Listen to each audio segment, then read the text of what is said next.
सभी श्रोताओं के बीच में एक हास्य रस का बिरहा प्रस्तुत है। एक कहानी भी आपको मिलेगी, एक नसीहत भी आपको मिलेगी। बहुत पहले का बात है यार दोस्त, हमारे समाज में एक जमाना होया करता था। ठाकुर भैया लोगन का, नाऊ लोगन का भैया तक का कहानी है। एक ही लड़का रहा एकदम आज के जमाना वाला, बढ़िया जीन्स ऊंच जमाए, ओकरे मन में आई जाई अपने ससुरारी हम घूमी आई। बियाह बचपने में होई गवा बा, दुल्हन उही बा, अभी लड़का गवन नहीं आई बा बाबूजी। अब लड़का के मन में आए कि अब हमहू सयान हो गया ही, एकदम मार बार कटाए, मोछा ओछा निपटाए, एकदम जीन्स पहने चल दिया बाबूजी। तो क्या कहना है मेरे दोस्त? क्या बात है।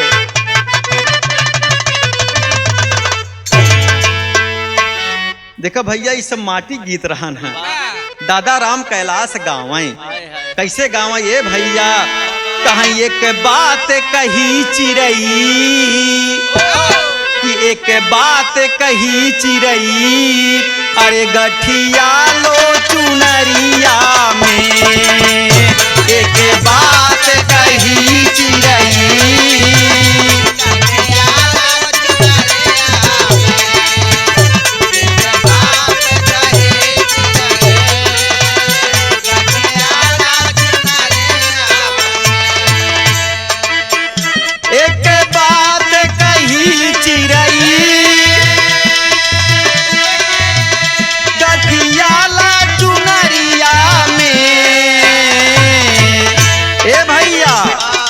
जब तक मनाबा ये आत्मा अंदर वास कर दिया है, आदमी बोल रहा है, पंछी बोल रहा है। एक दिन भैया मर जब कौनो काम के ना वही बरे कहे, एक बात कही चिरई गठिया लो चुनरिया में,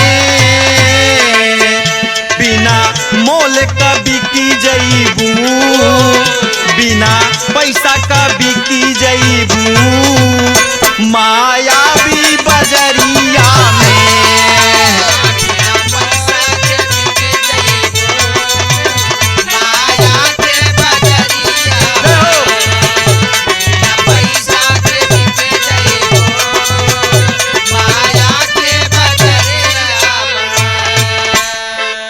ए भैया यही भाव में लड़का विचारत बा, जाई ससुरारी घूमे आई, होई न होई दुल्हनिया से मुलाकात होई।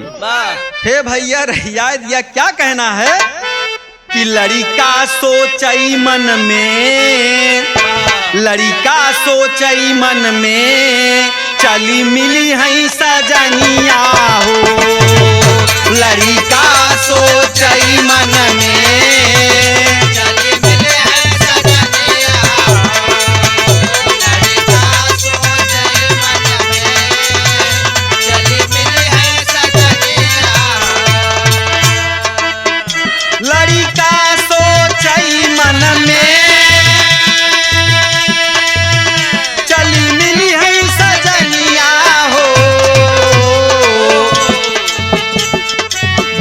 मस्तानी बा, बड़ी मस्तानी बा, नैहर में दुल्हनिया हो।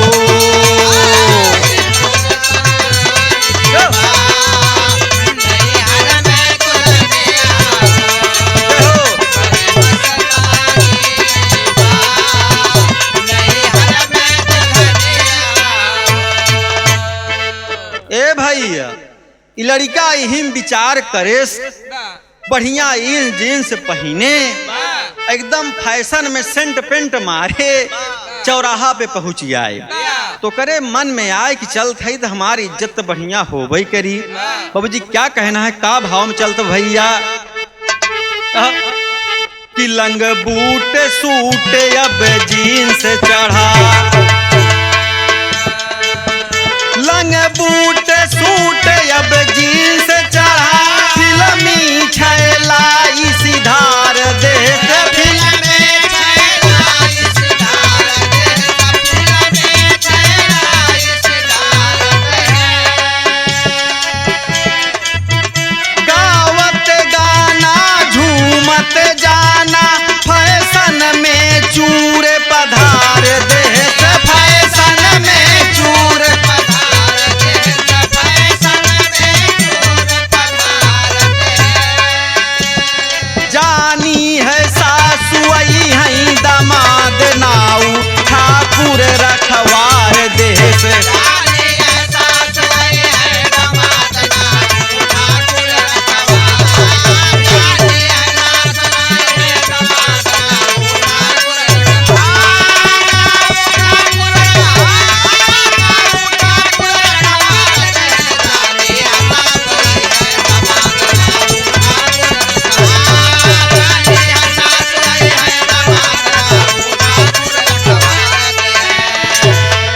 भैया पहले का जमाना का बात रही, घर में वही सास गोसाई है, ओकर दुल्हन है, और घर में बाकी सब परदेश रहता है भैया।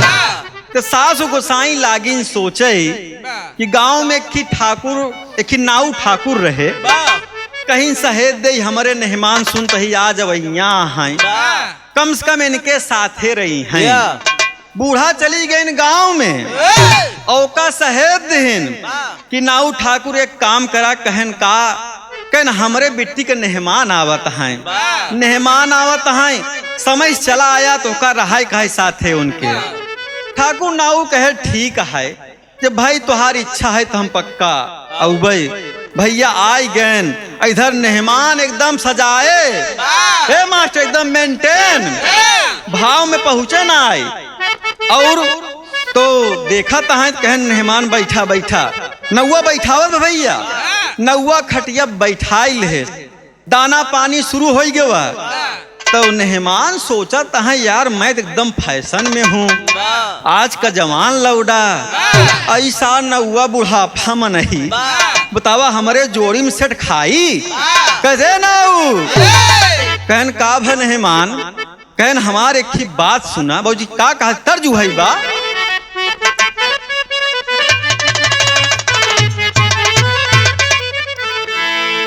कि तीन सहेलिया अरे खड़ी खड़ी फरियाद सुनावे घड़ी घड़ी।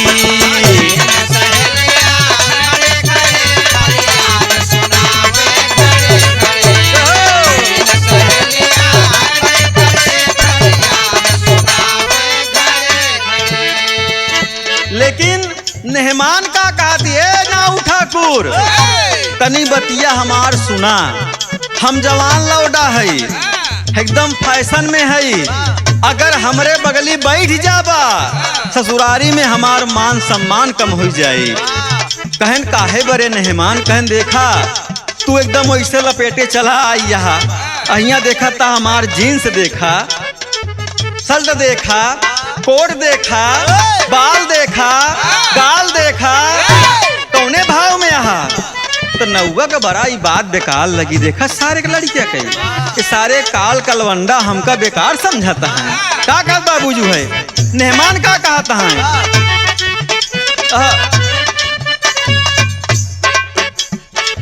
दूर हटो नाऊ ठाकुर दूर हटो।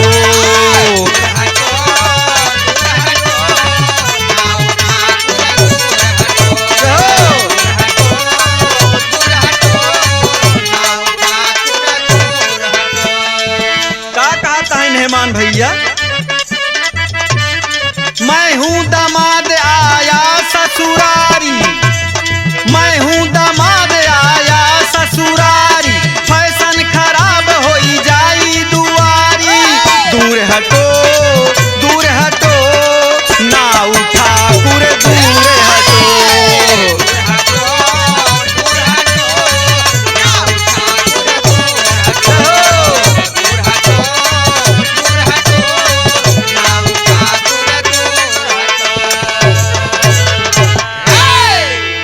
ए भैया मेहमान ही भाव में आज नाऊ ठाकुर का फटकार देहन कि तू बुढ़ापा में नहीं यहाँ बगली जी बैठा, नहीं हमार मान सम्मान कम हो जाए। नाऊ ठाकुर लगा सोचे कि सरवा काल का लवंडा, अशोक भैया कि सरवा काल का लवंडा, बुढ़वा कुछ समझता ही नहीं कहा रहा मेहमान, आज तोहार बढ़िया सुबहत से एकदम फुर्सत से जान ला, आज तोहार पूरा काम खुदे मेंटेन करबे। ठाकुर नाउन सोच लिया ए भैया कि अगर मेहमान अपने लगे हमका ना बैठाई देहन तो आज इनका दिखाऊ मेहमानी कैसन होत है। ए भैया शाम का समय भा नौवा कहा मेहमान एक काम करा, लोटा उठावा और आवा चली दिशा मैदान हो जाए। और जी क्या कहना है टेरी के भाव में,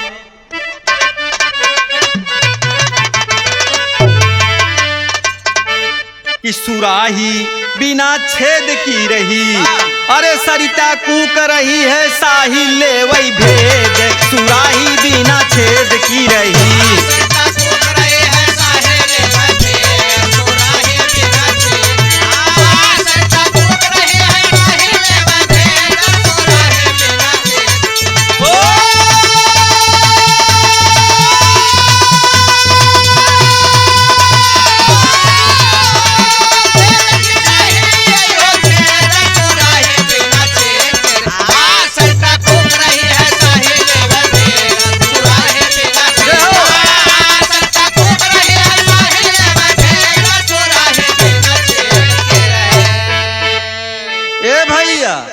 नौवा कहे मेहमान आवा चली, दिशा मैदान होई आई, लोटम पानी भर ले से एक लोटा, नौवा आगे आगे रही आई देश, मेहमान के पीछे पीछे आवा तुहू आराम आराम।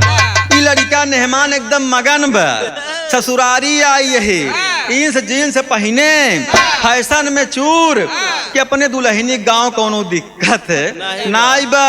अब बाबू जी भाई सिस्टम में तो है यही बा। नौवा कहे रहा मेहमान बचवा, आजे तो का समझ में आई मेहमानी कैसन होत है। भैया चला गया आगे लईके, क्या कहना है भैया वो है कि लोटावा में पानी लईके चले ठाकुर नाऊ, लड़का चला है मुँह से काई हो। गर्मी के महीनवा में पनिया कतौना, बैठा मेहमान उही जाई हो। लोटावा के पानी नौवा दिहल से गिराई, हो गई रगरी रगराया बे आई हो। ए भैया नौवा कहा मेहमान जा वहीं फरजंगे बैठ ल, एकदम भैया गर्मी के महीना है यही रहा, एक कई लोटा पानी लेब और नौवा वहीं से प्लान करेब। आ जाई तोहरे समझ में आई कि मेहमानी कैसन होत लगे ना बैठाई देब। बुढ़वा है तैसे उल्टा पुल्टा बोलबा। बाबूजी का काम किया, इ मेहमान का फरजंगे बैठाई दे, अब बैठाए के बाद जोन लोटम पानी रहन वो गिराई दे। जब मेहमान दिशा मैदान से निपट लेहन तो कहन नाऊ भाई, कहन का कहन तनी पनिया कहाँ बा, कहन यार पनिया तो गिर गया। कहन तब का करी, कहने काम करा भैया शोक देखा ढेला ओला कहूँ हो ना, ये काठ मेर शेर दिखाता ही बा, कहूँ आराम से कई ला कोनो दिक्कत ना आई बा। कहने यार क्या बात करते हो, अरे हमारा फैशन खराब हो जाएगा, पनिया का भवा। कहन का बताई मेहमान ऐसे थामे रहे, जानला थामे रहे अपने आप ही गिर गया। कहन यार बड़ी दिक्कत बा, का बताई हम।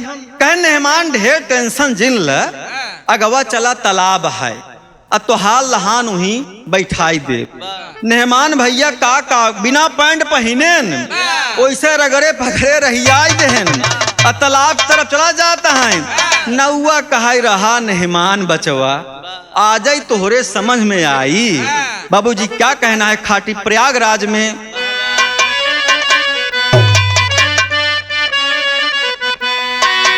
आए हाय, अरे धोआए बिना पहने। देखा सब खाटी है एकदम, रामदेव उस्ताद बढ़ के एकदम मारा। क्या कहना है, अरे धोआए बिना पहने चलाने है मनवा, धोआए बिना पहने।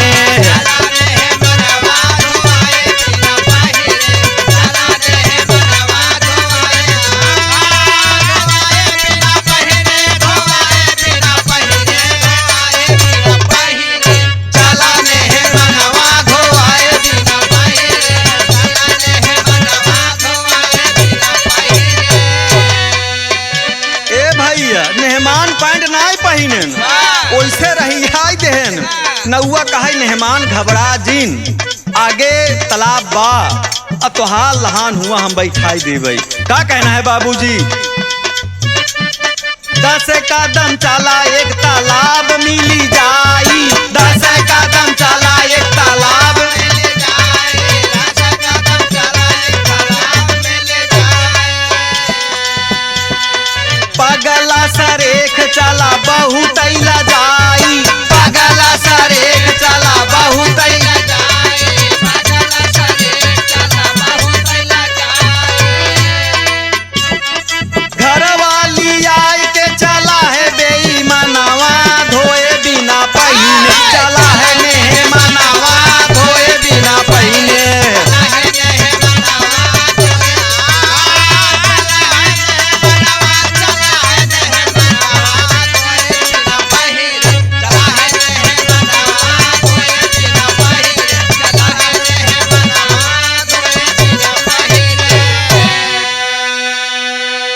ए भैया जब कुछ दूर चला आए मेहमान ठाकुर नाऊ के साथे तो कहा तह कहो ठाकुर नाऊ ई बतावा पनिया कहाँ बा, तालाब कहाँ बा? कहा मेहमान तनिको जी घबरा बहुत दूर ना आई बा, हेया बस पहुँचे वाला हा। कहन कहाँ मिली यार, कहन चलत रहा बताई। अब ठाकुर नाऊ वहीं के रहवैया तू चप्पा चप्पा से वाकिफ बा, कहाँ पानी बा कहाँ पानी नाई बा, जाय के हेमू लेके जाता ऊ रास्ता से। कहा मेहमान घबरा जी पीछे न मिली, ए भैया पछवारे की तरह उनका लिया के बम्बा पहुंचाई दे। तो मेहमान कहा तह यार उल्टा पुल्टा काम का कही दे घरे आई गए हम। कहन मेहमान बोला जिन, कहन बम्बा सामने बा, अचल तही पानी लियावा यही आराम से निपटा। तो नौवा सोचत है रहा बच्चा, हाँ लगे न बैठे बा, बुढ़ापा समझ के भगऊबा डटबा आ जाई तोहरे समझ में आई मेहमानी कैसन होत है। हे भैया अब नौवा होशियार कहता है मेहमान एक काम करा, गवा बम्बा झूठिन मानी के लगा दाएं बाएं करे हेमुर होमुर, इतने में कहा ये बिट्टी कहन का कहन मेहमान आई गैन तनी साबुन लियावा गोड़ हाथ मुंह धोई ही। मेहमान कहा तारे नाऊ जोन कमुआ कहन कमुआ हम बतावत ही ना। फिर गवा बाबूजी बिट्टी आगे बम्बा खड़ी हो गई, अब साबुन तेल लई के ही कि मेहमान आई हाथ गोड़ धोई ही। अब भैया लखा दिबा, अब नाऊ गोवा पहुंचा। कहन मेहमान एक काम करा, कहन का कहन बड़ी समस्या बा। कहन का समस्या है? कहन तुहार बिट्टी उही बा। कहन कौन बिट्टी? कहन जो गांव को बुलाई गई बा। कहन अच्छा अच्छा। कहन तब? कहन पानी ना मिली, पानी ना मिले। कहन तब का करी? कहन वैसे आराम से पैंट पहन ला बिना धोए। ए भैया नौवा पहनाई देश मेहमान का, एकदम मेहमान पहन के फिट हो गए। कहन यार जानते ये कहन अब ही तनिको मौका लागी, घबरा जिन चिंता बा, मेहमान है यार हमारे गांव देश में आई है, तुहार सम्मान करब हमार फर्ज है कि जैसे मौका लागी हम तुहार काम कराई दे। अब मेहमान कहन बड़ा बढ़िया सारी नाव फसाए, बतावा हम का करी? बाबूजी का कहना उधर का होत भैया? भोजन तैयार बा और बूढ़ा कहती है ए भैया नाऊ कहते मेहमान का बुलावा खाना खाई ले। अब कहा मेहमान चला खाना बड़े का कहना है भैया? भाई अंतरा के भाव में 12 प्रकार व्यंजन बना 12 तानावा, 12 प्रकार व्यंजन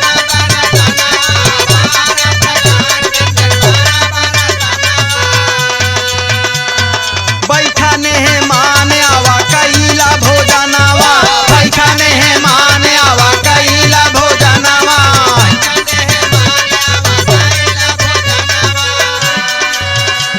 नौवा कहा देखा मेहमान लगे रहो मास्टर जैसे मौका लागी तनिको चांस मिला है कि जान तोहार पक्का हम काम कराई देबई। अब खाना तैयार बा, इतना देखा बढ़िया महकत बा, अब चली पहले 2 कवर खाए ले। तो अब मेहमान बेचारा तहाई कि बतावा हम कैसे पैंट पहनी है वैसन, कहूँ दाएं बाएं लग होई ऐसा खाना पलई जात बा। कुछ का नौवा थाली अदली बदली, थाली अदली बदली कैले बैठा लहनवा धोए बिना पहिने, चला है मेहमानवा धोए बिना पहिने।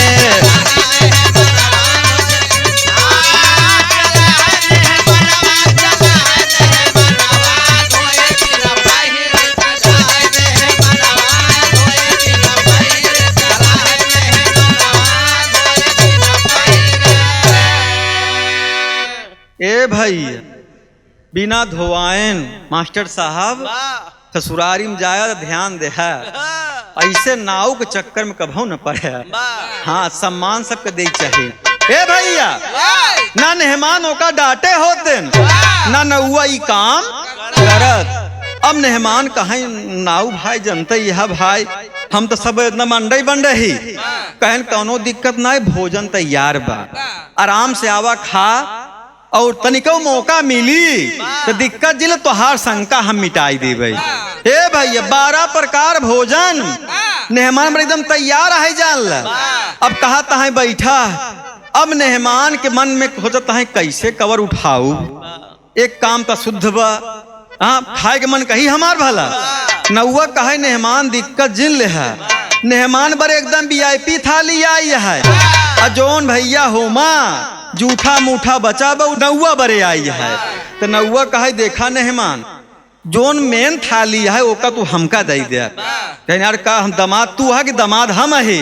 कहन भले तू है, ऐसी कौनो मतलब नहीं, अगर हमार बात ना मनबा तो हम तुहार पोलो खोल दे। कहन यार फसावता, कहन चुप रहा नहीं चलते बोलावा हम बूढ़ा तोहरे। अब भैया थाली उल्टा पुल्टा कैल हैं, नौआ खूब बढ़िया खाएस पियस। हाँ मेहमान कहता है नाऊ भाई कम से कम हमार कमवा तो अब कराई दा। कहन बिल्कुल नहीं, बुढ़ापा समझ के अपमान करे। कहन देखा मेहमान खाना खाई ले है, अब चला चुमार के सोवा जाए। कहन का कहन है चला चुमार सोवा जाए। तो मेहमान कहता है कि अबे हम सोबई ना, बहुत दिना बाद आई यही, हाँ कम से कम अपने बूढ़ा से बतियाई ली, सबसे तनी हाल चाल हो जाए। नौआ कहे ठीक है मेहमान, अब बिल्कुल बैठा कौनो दिक्कत ना आईब। ए भैया गर्मी का महीना है ये, अब बगलिया वही पंखा लगा रहा हो जी। का होता आल्हा के भाव में कहना है,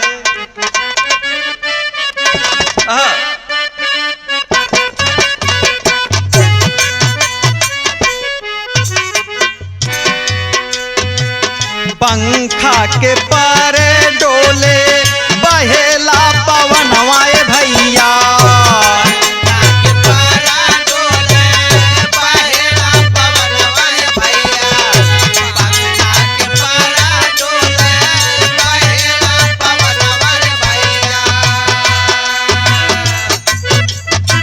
मले बाल गले जिनसे लागल गंधा,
भैया मेहमान लागेन सोचे लागत हमार पोल तक खुली जाई।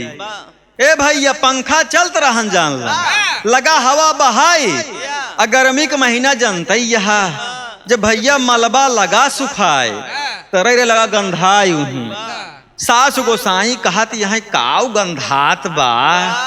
नौआ कहा का बताई बूढ़ा कि जोन मेहमान आए है लगा ढेर खाई ले हैं। अब मेहमान बेचारा तहाई खाए तो हम उल्टे पुल्टा खाना। असली व्यंजन सार नौआ धौके से उल्टा सरवा हमें फसौता बा। कहा मेहमान तनी कई खाए होते। अब मेहमान कहे का यार ना उल्टा पुल्टा बात बोलो, कहीं चुप ही रहे। अगर तनिका बोले तो बोल हम खोल देवे। अब मेहमान फिर सपाटा खाई जाए। फिर कुछ देर सोचे कि नाऊ भाई बचाए ले इज्जत, कहन कौनो चांस नहीं लगे ना बैठा हुआ। तोहार क्रिच खराब हो जाई, तोहार फैशन खराब हो जाई। नौआ कहा ए बूढ़ा तो का हम कहा बताई ई जोन तोहरे मेहमान आई यहाँ ई मलबा कहूँ और सुनाई गंधात बा। तोहरे मेहमान का पेट है खराब और हल्का तनी के कहूँ से लीक हो गया बा। अरे बाप रे बाप बाबूजी पूरा हाहाकार मच गया बा। सास गोसाई कहिन का मेहमान तू आए कि है उल्टा पुल्टा हिया करबा बताई दे होता नाऊ भाई रहन काम हो जाता। कहन का बताई नौवे कुल उल्टा पुल्टा कमवाई खरे से ई साला पहले काम खराब कर दिया। बतावा हमका बड़ा बढ़िया फसाए। देखा भाई एक शिक्षा मिलत है समाज में सभी को बराबर सम्मान देना चाहिए। छोटा हो बड़ा अमीर हो गरीब ऐसी कोनो मतलब नहीं बा। हो जी क्या कहना है एक बढ़िया नसीहत बाबी रहा के माध्यम से पंधारी भाव में। अरे नई चेतना दुनिया में, अरे नई चेतना दुनिया में लिया दिहल से। अरे सिग्नल बिना दिखाए पंछी फसाई दिहल से।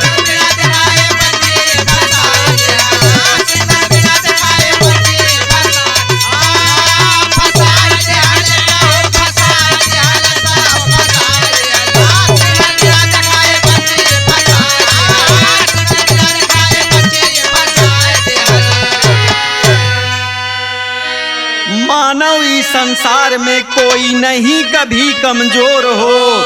अजागा पंचौ चेत करा वक्त सदा है तोर हो। ए भैया गीत के माध्यम से शिक्षा आप लोग को दिया जा रहा है। समाज में चाहे जैसन हो जैसन खात हो अपन समय वक्त चेत करे चाहिए। केहू कमजोर ना समझे चाहिए। सबको बाबूजी सम्मान एक बराबर का मिलना चाहिए। यही कहना है बाबूजी कि मानव इस संसार में कोई कभी नहीं कमजोर हो। अजागा पंचौ चेत करा वक्त सदा है तोर हो। अरे निंदा कभी न करना जीवन में समझाई दिहल से। अरे निंदा कभी न करना जीवन में समझाई दिहल से। अरे सिग्नल बिना दिखाए पंछी फसाई दिहल से।